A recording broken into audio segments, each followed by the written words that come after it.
6 months worth of inventory. And we've got 3.2. That's what I was going to say. You are now listening to the Real Estate Heavyweights Podcast. You see this guy here staring back at you? That's your toughest opponent. Every time you get into the ring, that's who you're going against. I believe that in boxing, and I do believe that in life. Your weekly deep dive into DFW real estate, life, and beyond. With your hosts, Tavis Westbrook and Ashton Hines. What's up? The Real Estate morning. Heavyweights Podcast. What's going on, Tavis? I'm good, man. National Thanks for Coffee setting us Day. up. Yeah, for sure. You got National your coffee? Day. Yeah, I'm I got my drinking golden chai doodle tea, trying to break actually. in. Oh, chai tea. You didn't know it was National Coffee Day. I did not. We are set to go, the Real Estate Heavyweights Podcast. So we're trying to work out our format. We've got things going. A good buddy, Josh Miller's helping us out, and he's actually producing. You can't see him or hear him, but he's helping us out and been a huge guide in getting all this going. So as we move forward, things will hopefully get a little bit more smooth and polished, and we're hoping to come to you twice a week. We are going to do a Friday release of a podcast where we're going to really touch on news and sort of the current events as they have to deal with real estate. And then we're going to do some deep dives, almost like a real estate heavyweight university type series where we're going to come to you every Tuesday is our hope, where we really go deep onto different real estate topics. And I think we're going to tackle flipping and doing just real estate investing that's going to be our first series. So definitely pay attention to that. Subscribe. Anything you can do to send this podcast to people that you think might be interested in learning about real estate in DFW. But honestly, the stuff we're going to talk about as far as flipping and that sort of thing goes is going to really pertain anywhere you are in the United States. And then today, hopefully we'll touch on some topics that are just kind of fun. And real estate, and when you start paying attention, real estate is honestly everywhere. And it's in the news. And so, I don't know if you've been paying attention at all to Tavis. Have you kept up? And I don't necessarily want to get political on this podcast on a regular basis, but have you been keeping up at all with the Trump news on his real estate up in New York? I have not. Yeah, man. It came out yesterday that evidently there's a judge that has ruled that a lot of his real estate holdings in New York could be taken away from his control. And when I originally heard that, I was like, man, that is absolutely crazy. So I was like, what would it take? What would you have to do in order for one person to be able to take control? I mean, they're talking about Trump Tower. They're talking about one of his golf courses, a couple of his residences. So I was like, man, that is, to believe what you want to believe. It seems like overreach, I'm like, that is insane. But then I started looking at it, and evidently it comes down to investors. And so what he was doing, according to the news, investor group, and he would say it was for other reasons worth like $200 million. And so he was getting a lot of these investors to come in on these deals. And then when it was tax time, somehow he would deflate what they were worth. And he did this over the course of it. So anyway, I'm like, man, that is absolutely insane. Wow. No, I mean, it sounds like exactly what was happening on the low scale of things back in, 2005, 6, 7, Right. Or prior to that, I guess. I guess the discovery happened in post 05, right?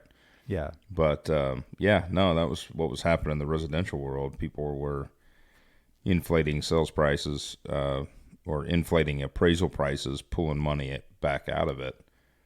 And how were they doing? I saw the movie The Big Short. So back then, how were people doing that? I mean, were they like on a one-on, if you're talking about syndications and there's all sorts of presentations and maybe there's a value to a building, cash flow, there's cap rates. Like when you get on the huge commercial level, I'm sure there's things that I have zero idea about when they value it. It's not just the actual physical building. They're valuing the business and that sort of thing. So I don't necessarily know how you'd even do that. But on a one-on-one basis back then, was it just way easier to get influence over the appraiser, or how are they inflating values? Yeah, you could choose your appraiser back then too. So that was now why that has all changed. Yeah. And, appraisers were getting kickbacks and, that was happening quite a bit. And I was actually, I was pretty green. I was like a year in the business, and I had a group of people that I knew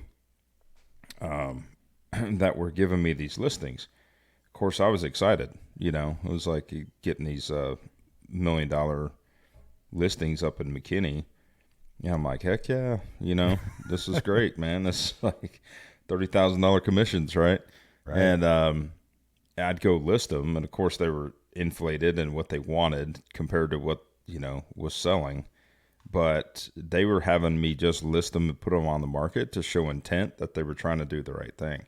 But they had already screwed the pooch, right? They had already inflated the sales price or inflated the appraisal price, pulled all their cash out of it. And it was pretty wild. I had some firsthand experience with some people that were doing it, and they would basically, kind of find the deal. Sometimes it was a pre-foreclosure, it was an REO, or it might have been even a new build. And they would buy it, and they would get other investors in that had really good credit, and they would put the mortgage in the other people's name. And they were doing like stated loans. So it was just like, state your income. You got a 800 credit score, so let's rock and roll. Yeah. And then they would get in, and they would push the appraisal up and then pull the cash difference out and then split it up between them. And then the property would just sit there. And, in some cases they would put tenants in it at a very cheap rate just to kind of ride the wave, if you will. And I don't know if, their full intent was to actually do that and like screw everybody, or if it just kind of happened with the downfall of the market, simultaneously, Yeah, they just kind of, and I think a lot of times, I've never committed fraud, but if, I could see that, if you do something and you don't have the full intent, you're not really intending to commit fraud, but you do something and it kind of hints at it, and then you realize, well, that worked out, let's try it again. You're kind of pushing the edge. I could see it that way, or I could see some of those guys, you get upside down on a project, and then how to kind of get out of it. You sort of inflate this one over here, and you think it's going to kind of balance out, and we'll just do this and we'll get out of project A. And like, I could see how it would happen, but the crazy part is that the government and the rules, they were so loose back then that there was no checks and balances. And that's what happened after 2008, all those checks and balances and all that sort of, it would be more difficult to do it now, which is bringing it back to the Trump stuff. It's crazy that someone who who controls hundreds of millions of dollars worth of real estate can still work the system in a way that's like, not only is like, well, okay, we're going to fine you, but it's like, no, we are taking control away from that. So, how the mechanism of that is to be debated, and is that even right? And should one person have the power to do that, And to dive deeper, I mean, how much is something that he directly even knew about? Right. I mean, and I'm just thinking somebody of that magnitude, this guy doesn't deal with his real estate day to day. You know what I mean? Like, he's the way that he's got it structured out, and he sure the heck didn't do it when he was president. He wasn't involved in his, real estate portfolio day to day, right? He wasn't meeting an appraiser out at Trump Tower. And yeah, I mean, he's obviously, an owner and the president of the board and all that. Sure. So, I mean, he's got to be involved when certain things involve him. But I mean, there's layers and layers of people underneath him that have the executive decisions to be made. So it's interesting. I mean, when you start thinking about the layers and layers of people underneath you that you trust that can make mistakes, and it's not in any way just a defensive. I mean, he could have known about it, but I'm just thinking of somebody at that magnitude. How much is he working on it? There's no way that you can sit there and know every single move that's going on in your real estate portfolio every day. All right, a little bit more local. At that level. A little bit more local. We actually, so Tavis and I, he was gracious enough to invite me on a brisket trimming to a brisket trimming class the other day, put on by the Dallas Mavericks. Tavis is a season ticket holder. And so they put on these little events. We went down to their practice facility, which is right across the street from the AAC where they play. And as we're driving down there, we drove by this dilapidated but cool old hotel apartment complex looking thing. And I actually mentioned, Tavis is a big fan of mid-century architecture and design. And I was like, man, that's a pretty cool place. And Tavis, you knew about this place, and it popped up in the news this week. The Cabana Hotel, which is right next to the practice facility.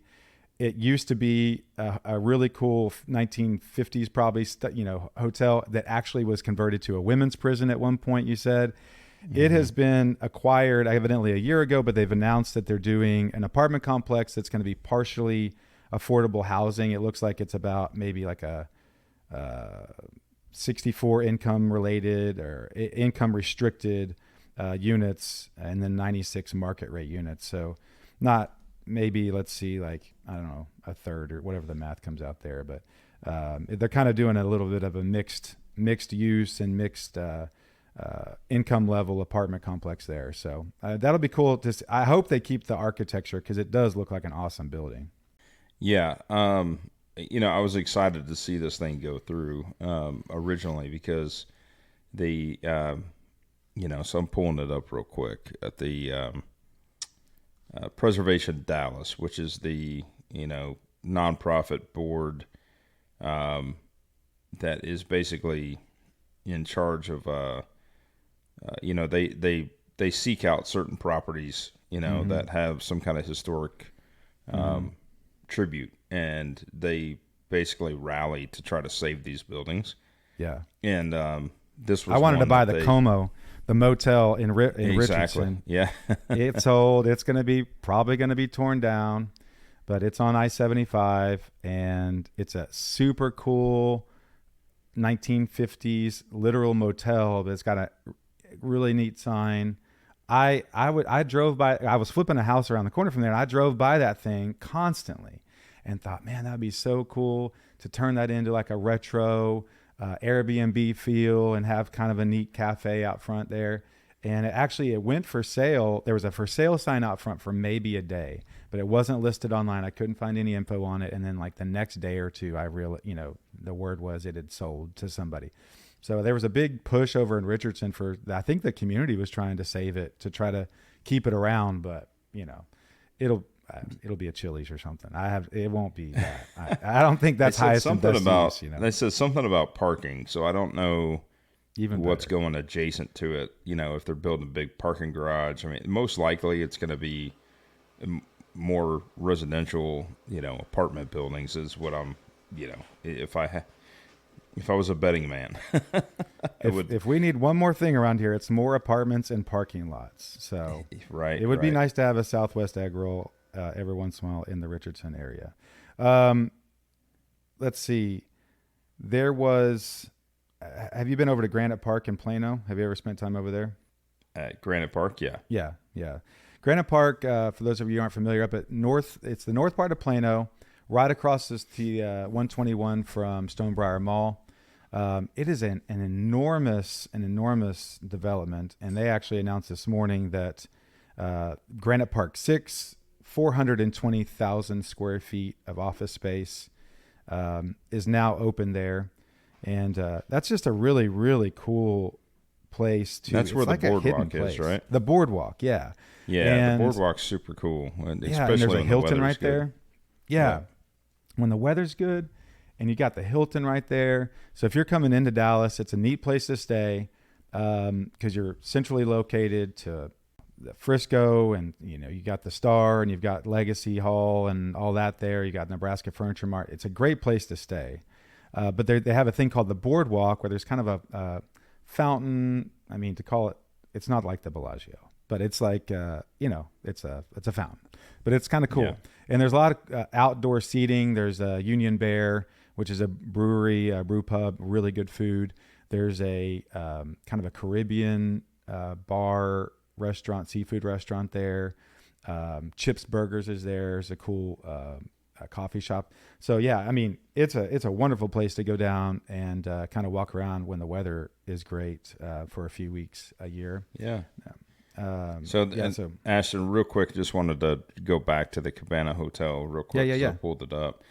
So built 1962, developed by Jay Sarno, who was also responsible for developing properties in Vegas, the Caesars Palace. Oh, that makes sense. In 1966 and Circus in 1968. Yeah. 10-story, 300-room hotel. What it's known for is the decorative concrete screen, which is, what we call, breeze block and stuff like that. But in this case, it was just it's a screen that's built up in front. Right? Exactly, yeah. So it kind of blocks out what you can't see any doors, but when you're looking out, you can look out, right? Without an obstructed view. Let's see. It says they once welcomed famed guests, including the Beatles, Led Zeppelin, The Who, Jimi Hendrix, Richard Nixon, Norman Mailer. Cool. Raquel and several women Welch was prisoners also in the 1980s. Yeah, so then let's see, going down here. Okay, it was converted to, after the hotel ceased operation, it was then converted to Deckard Jail, which is now closed, and that was the women's prison, basically. And then there was a developer. Which makes sense because it's right across the street from the Dallas City Prison. Right exactly. So then the developer wanted to demolish it, but they pushed for because it was mid-century. It was a mid-century building tied to cultural history of Dallas. They wanted to, they decided to keep it. So the guy that bought the company. The developer that bought and redid the Statler Hotel is who was last engaged in this. But that was pre-COVID, so something happened, obviously. And then it said that this development company that bought it actually is doing another one over on 75 and Forest, another affordable housing. So somehow they're tied into that business model. I don't even know how that would work. So I have a formal patient that reached out on social, wanted to help finding a Section 8 rental.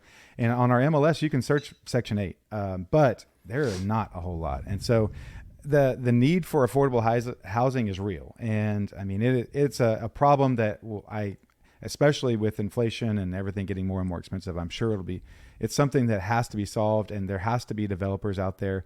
There have to be developers out there who are willing to work the financial system and take the credits and pencil deals. It needs to be done. But I also know from, a neighborhood and a social standpoint, there is typically a lot of pushback, and I can understand that. So, all right.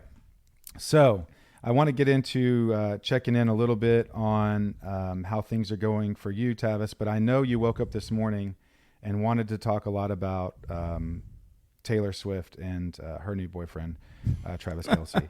So, as it pertains, so what's interesting is about that, I was watching the NFL this last weekend, and that's all everyone wanted to talk about was Tay-Tay going to the Chiefs game.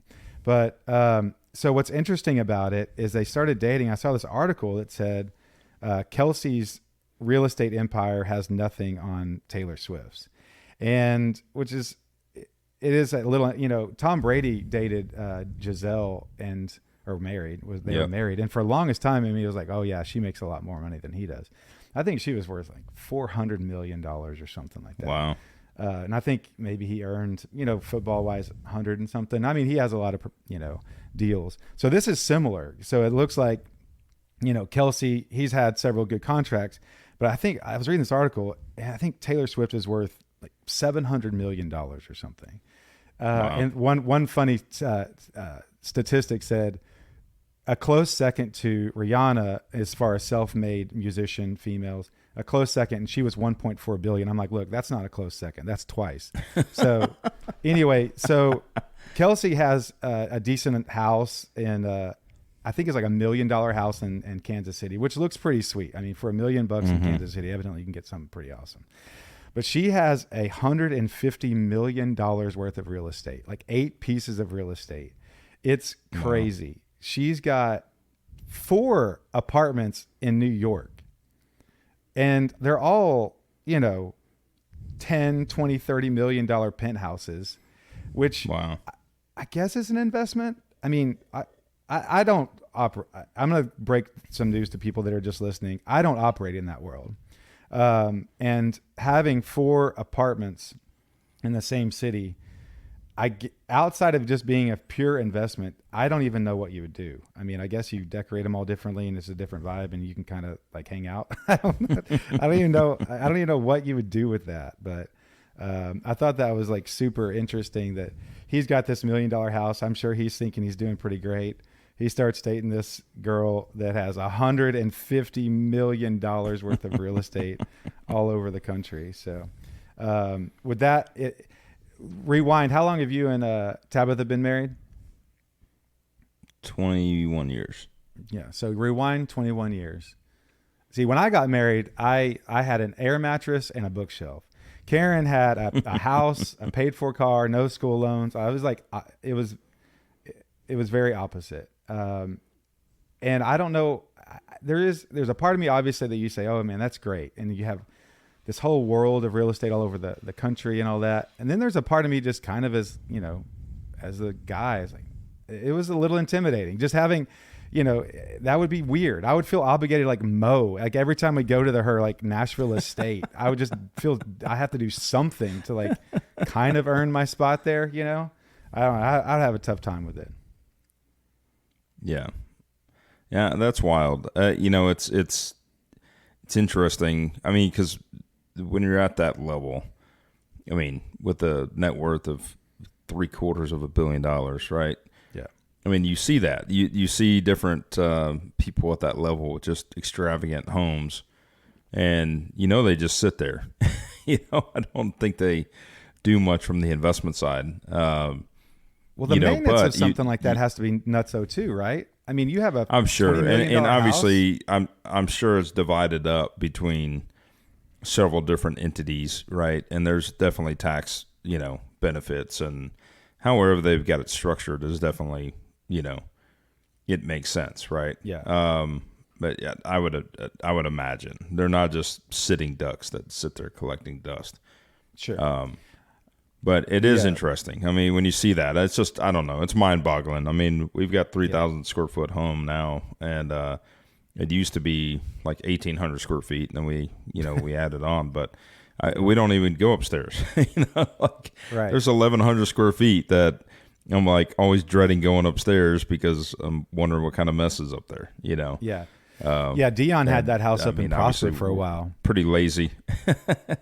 Did you ever drive by Dion's house? Yeah, now that I did, and what's interesting with that, and you look at history, when that happened, you kind of wonder like, wow, right? I mean, he bought this huge tract of land. I don't know how many acres it was. It was 10. And, had a private pond and a private football field and, the whole 9 yards, right? And it was amazing. And it was up there kind of before all this development was done. So you wonder, who got to him and who advised them originally to go up there and do it, especially on that strategic corner of Preston and I forget the crossroad, but some Preston Trails maybe or something like that. But nevertheless, I mean, it was an icon, right? When you drive up there, everyone knew it was Dion's house, right? And prior to that, I think there you go. So prior to that, he had a place over here in what is it? Why am I drawing a blank? Willow Bend, right? Yeah. So he had a place there in Willow Bend, but then he went up there and bought that. Well, now what's interesting is if you look at that development now, they kept that estate, so that house is still there. Obviously, it was extremely gaudy for my taste. It was just 29 money, no object. Feet. That's what it says. 10 bedroom, like gold, 10 bath, gold toilets, and like a big giant round master bed. And I mean, it was god awful as far as the design choices. But now, if you look, the estate's still there. The house is there with just a couple acres, and they fully developed everything around it. Yeah. So what he was able to do is buy it, enjoy it, sit on it, and then wait till the prime time to sell it off to another developer. Yeah. And I don't know if there's any mixed use commercial on that main corner, but that being an extreme corner, Last time I was up there high was a traffic grocery area. store. I think it is. I think they carved off the corner, right, for commercial real estate, and then the rest of it they developed into houses now. So Yeah. like that house is still there, but everything around it has been fully developed. So Yeah, really it was crazy. definitely strategic, when you think Yeah. about that. So Yeah. Our last note, just a little quick hit. They said this on the ticket this week, which I just thought was hilarious. Sad news: Kevin Costner is getting a divorce, which is really funny. His wife wanted $40,000 a month for rent, and one of her arguments was that she complained that her rental doesn't come with a pool house, and her guests are going to have to come inside to shower. So she needed more money every month. She was getting 40 grand, or they allocated 40, or I was like, that is like, again, I don't operate on that level. So, I'm sure it's more about principle and it's a percentage of what's coming in, but it is a weird sort of, oblivious argument to say, well, here's why I need more money. It's because this doesn't have a pool house, and how embarrassing. So, who is it that was married to Britney Spears? Kevin Federline, right? Yeah. There was something I heard, on the radio the other day, and it was something like that. We'll have to pull it up for next time. Yeah. But it was something like that Kevin was asking some kind of spousal support or something that he was taking her back to court for, of some stupid, crazy number of what he wanted to be paid.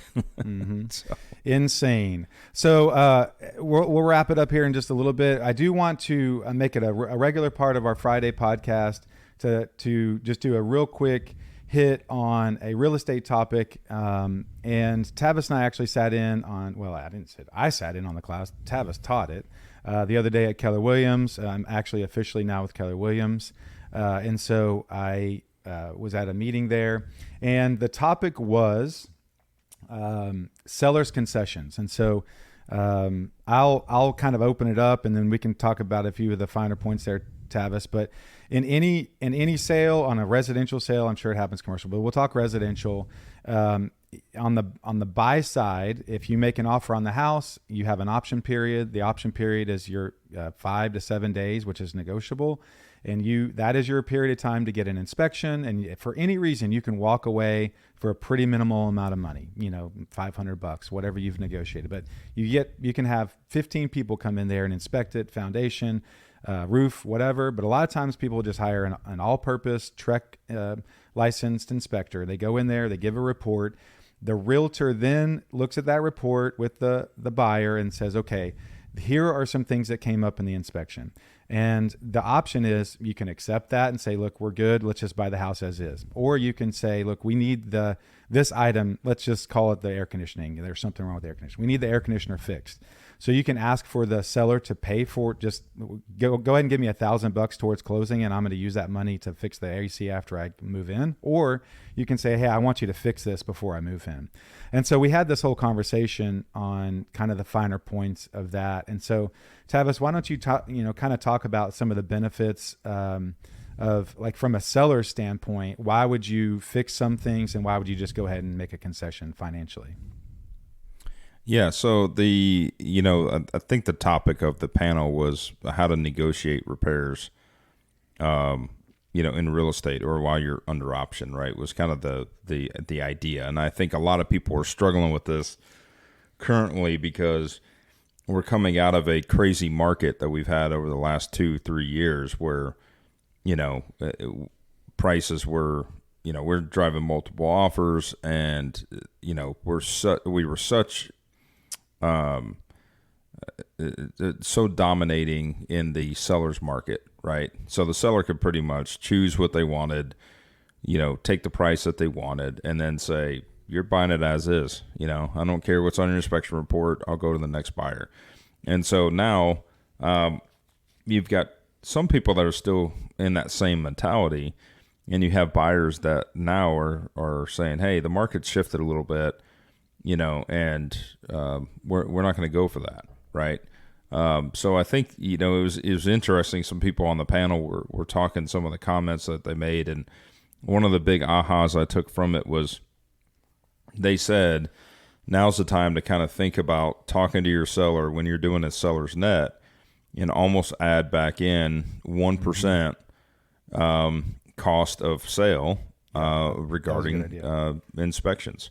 Yep. So what that means is, like, if you have a $500,000 sale, budget in about $5,000 that may need to be contributed to the buyer, or either in lieu of repairs, meaning that you're offering up concessions or money on the contract, whether it's going to closing cost or whether it's coming off the sales price, or actually doing potentially $5,000 worth of repairs. And like I said, a couple years ago, that was non-existent. I mean, heck, do you remember, and Ashton, I know, you've been in this a couple years, but I mean, people were getting so creative on how to win a bid that they were willing to pay seller's closing costs as a buyer. So a buyer would come into the deal and say, hey, I'll pay the real estate commissions, or I'll pay this, right? Not only am I going to pay title and give you $50,000 over asking, but I'm going to do this and this and this. And I'll let you stay in the house for 3 months to 6 months. I'll buy you a steak dinner. I'll give you, it was like, it was crazy. The different incentives buyers were doing and agents were coaching to try to get people to win a bid, because people were getting outbid everywhere. And then people would just get frustrated and just, okay, I don't care. I just want the house. I don't care what I have to do. Right. Yeah.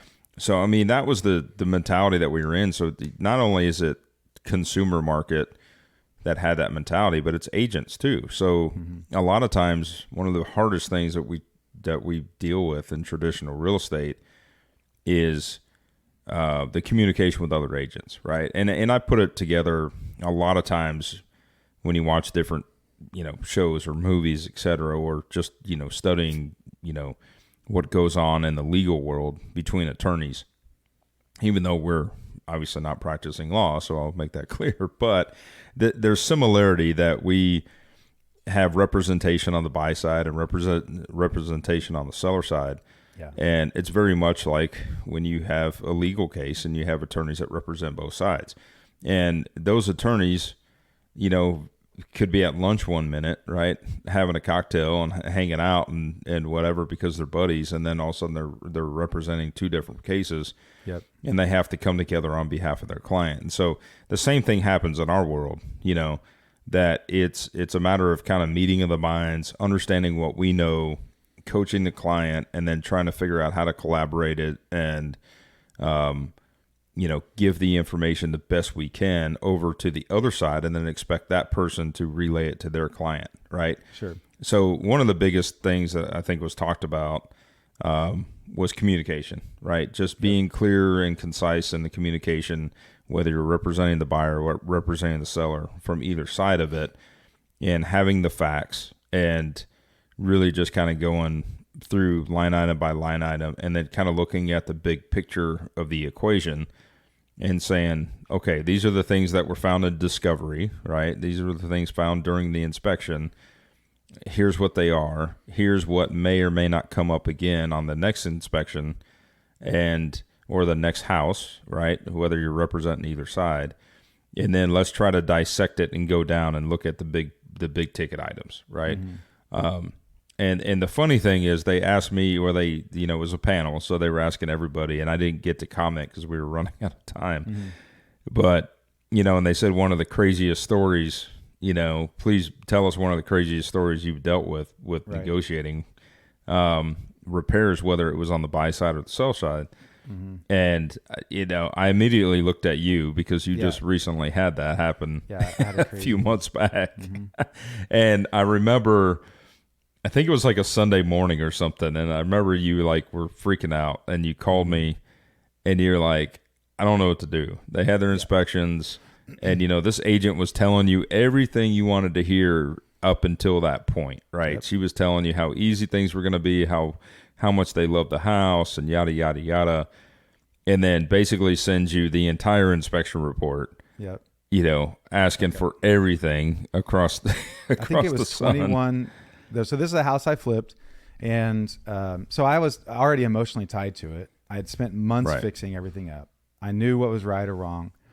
And yeah, I mean, they had 21 points of things that they wanted. And I tried to talk, and one of them literally was, there was a few slats on the fence that were loose, and they were indignant because they had a dog. And so, so I actually decided to take on a lot of that stuff myself. And it brings up this other point, and, we can kind of get deeper into this maybe when we're in our flipping 101 type stuff, but basically it came down to, they assumed since I was a flipper, I had just this endless supply of workers that could come in and just do stuff kind of almost for free. In their mind, it was like, we'll just have them fix it, but it all costs money.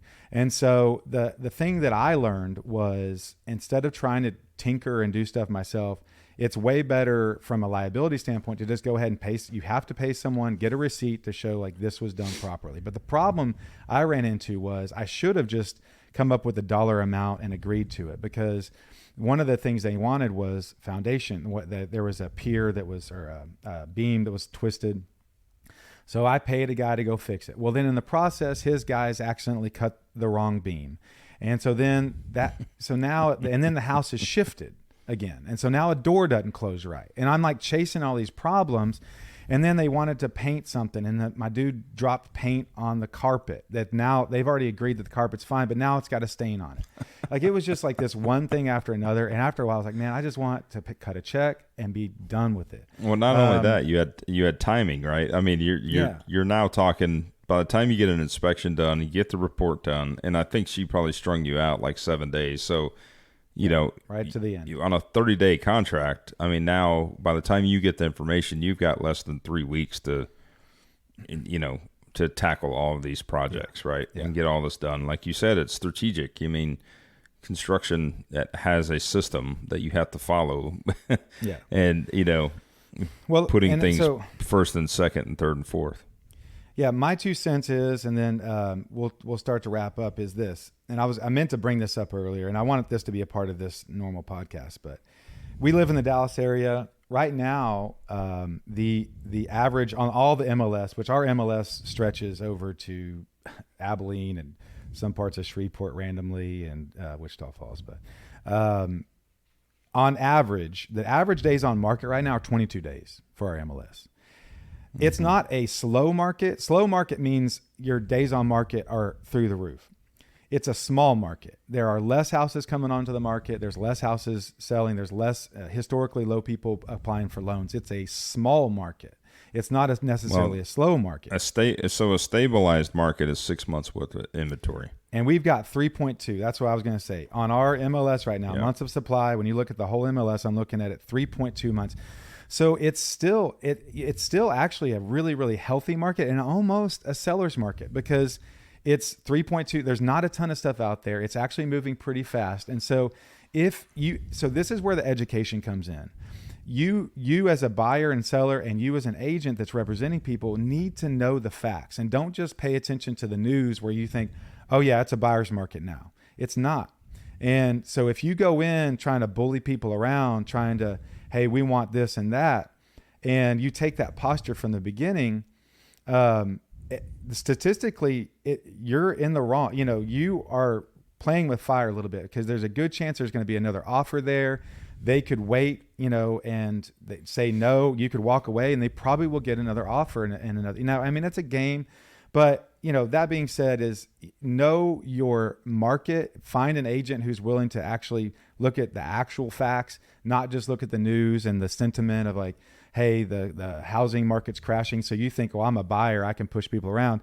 And then it's just the golden rule is great, because you think, well, if you're bullying people over here, you either just sold a house or you're about to sell a house, and you want to go ahead and go about that in a way that how you would want to be treated. And so that was also one of the sentiments of that, the panel was like, look, you're about to go through this.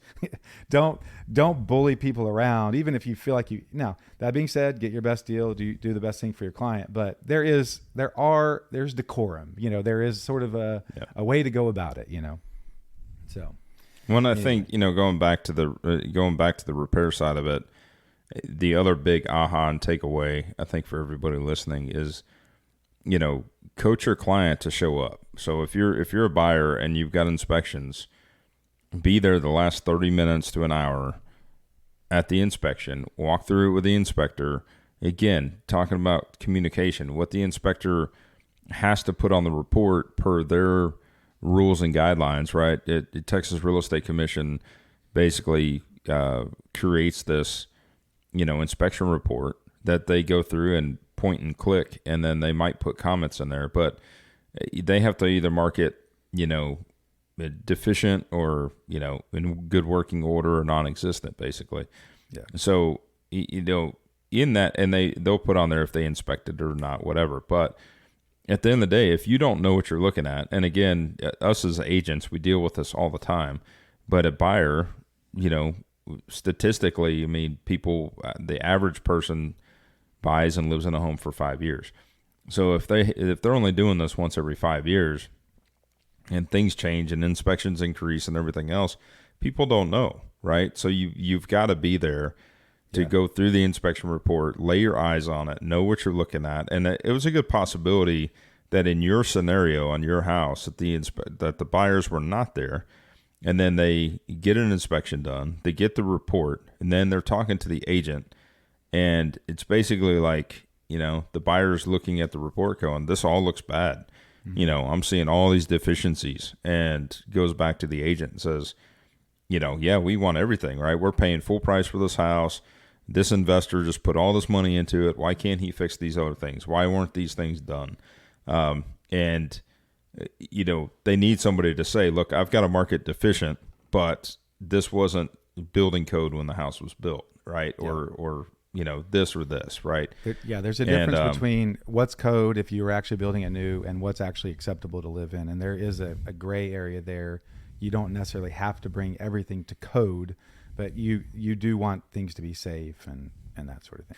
Yeah. Well, we could talk for that was an hour. That was supposed to be an hour-long conversation the other day just about that. So we can talk. There's a lot of fine points. So all that being said, is on our Friday episode, we're hoping to be a little lighter, bring some news, bring some whatever's going on in your day, and touch a little bit on the topic of real estate, the market, and that sort of thing. And then we're going to get more of a deep dive and actual how-to type stuff in our Tuesday podcast. So go, Tavis.